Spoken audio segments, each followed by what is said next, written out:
ओम प्रणाम भगवान। आज की बोध कथा का शीर्षक है साक्षी का भाव। भगवान बुद्ध एक सुबह प्रवचन करते थे तो कोई 10,000 लोग इकट्ठे थे। सामने ही बैठकर एक भिक्षु पैर का अंगूठा हिलाता था। तो बुद्ध ने बोलना बंद कर दिया और उस भिक्षु को पूछा कि ये पैर का अंगूठा तुम्हारा क्यों हिल रहा है? जैसे ही बुद्ध ने यह कहा तो पैर का अंगूठा हिलना बंद हो गया। उस भिक्षु ने कहा कि आप भी कहाँ की फिजूल बातों में पड़ते हैं, आप कृपया करके अपनी बात जारी रखें। बुद्ध ने कहा, नहीं, मैं यह पूछे बिना आगे नहीं बढ़ूंगा कि तुम पैर का अंगूठा क्यों हिला रहे थे। उस भिक्षु ने कहा, मैं हिला नहीं रहा था, मुझे याद भी नहीं था, मुझे पता भी नहीं था। अब भगवान जो बुद्ध ने बात कही वो बहुत महत्वपूर्ण है। बुद्ध ने कहा कि तुम्हारा अंगूठा है और हिलता है और तुम्हें पता नहीं, तो फिर तुम सोए हुए हो या जागे हुए हो?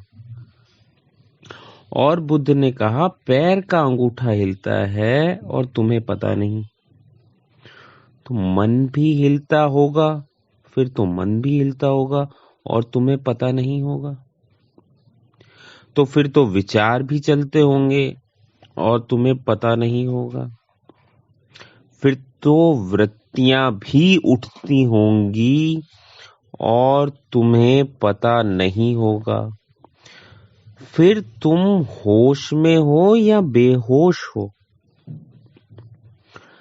तुम जागे हुए हो या सोए हुए हो। भगवान ने बहुत महत्वपूर्ण बुद्ध ने शिक्षा दी इसमें कि तुम जागे हुए हो या तुम सोए हुए हो। तो बोध कथा कहती है कि यदि हम गौर से देखें तो आंखें खुली होते हुए भी हम अपने होश में नहीं कह सकते, हम अपने को होश में नहीं कह सकते। हमारा मन क्या कर रहा है इस क्षण, वह भी हमें ठीक ठीक पता नहीं। और अगर कभी 10 मिनट एकांत में बैठ जाएं, द्वार बंद कर लें और मन में जो चलता हो उसे एक कागज पर लिख लें, तो जो भी चलता हो अगर पूरी ईमानदारी से, तो उस कागज को जो भी चलता हो अगर हम लिख लें और वो जो कागज है अगर हम पूरी ईमानदारी से उसे लिखें, तो उस कागज को अपने प्रियजन को भी बताने के लिए राजी नहीं होंगे। मन में ऐसी बातें चलती हुई मालूम पड़ेंगी कि लगेगा कि क्या मैं पागल हूँ। ये बातें क्या हैं जो मन में चलती हैं? खुद को भी विश्वास नहीं होगा कि यह मेरा ही मन है जिससे ये सारी बातें चलती हैं। लेकिन हम भीतर देखते ही नहीं, बाहर देखकर जी लेते हैं। बोध कथा कहती है मन में क्या चलता है पता भी नहीं चलता, और यही मन हमें सारी क्रियाओं में संलग्न करता है। इसी मन में क्रोध उठता है, इसी मन में लोभ उठता है, इसी मन में वासनाएं उठती हैं। इस मन के गहरे में ना हम कभी झांकते हैं, ना कभी इस मन के गहरे में जागते हैं। जो भी चलता है बस चलता है, और यंत्रवत सोए सोए हम सब कर लेते हैं। तो बोध कथा कहती है जागृत चित्त जो होता है वो शांत होता है, और जो सोया चित्त होता है वो अशांत होता है। अगर रास्ते पर चलकर देखें 10 मिनट भी जागे हुए, और जितनी देर होश रहेगा कि मैं चल रहा हूं उतनी देर चित्त शांत रहेगा। जैसे ही होश जाएगा और चित्त अशांत हो जाएगा। हमारी तो साक्षी का भाव बहुत ही महत्वपूर्ण है। अगर हमारी सामान्य क्रियाओं से शुरू करें और उसमें साक्षी का भाव, जैसे चलते उठते, खाना खाते, सुनते बोलते। जहां तक सुनने का सवाल है तो यह सुनना भी दो तरह का हो सकता है। या तो सोए सोए सुन रहे हैं एक यंत्र की तरह, या फिर जाग कर सुन रहे हैं।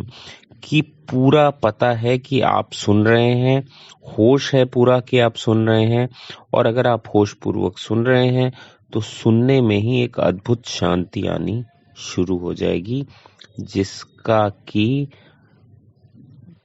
आपको कोई अंदाजा नहीं, ऐसी शांति। तो भगवान बोध कथा आगे कहती है कि जो बाहर है वह एक स्वप्न से ज्यादा नहीं है, और जो सत्य है वह भीतर है। जो दृश्य है वह परिवर्तन है, और जो दृष्टा है वह सनातन है। तो बोध कथा कहती है भगवान सत्य की खोज में विज्ञान तो बाहर देखता है, धर्म भीतर देखता है। विज्ञान परिवर्तन की खोज है, धर्म शाश्वत की, और सत्य शाश्वत ही हो सकता है। इस शाश्वत सत्य की दिशा में जो सबसे महत्वपूर्ण सूत्र है वो है साक्षी का भाव। और अगर दृष्टा को खोजना हो तो साक्षी बने बिना, साक्षी हुए बिना और कोई रास्ता नहीं। साक्षी का भाव, यही आज की बोध कथा। मैं यही समाप्त करता हूँ भगवान। आज इतना ही। बहुत बहुत धन्यवाद।